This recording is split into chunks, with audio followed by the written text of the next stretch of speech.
Free meals for kids. The DOE's Grab and Go Summer Meal Program kicks off tomorrow. All kids 18 years and younger can enjoy a free lunch and breakfast regardless of their enrollment status. The meals will be available at 80 sites across the state. The program runs through July 19th. For a list of locations, just head on over to our website, khon2.com.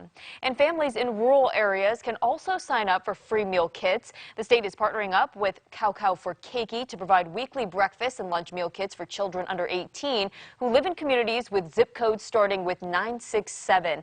The kits will be available on June 7th on Oahu and June 14th for neighbor islands until the end of July.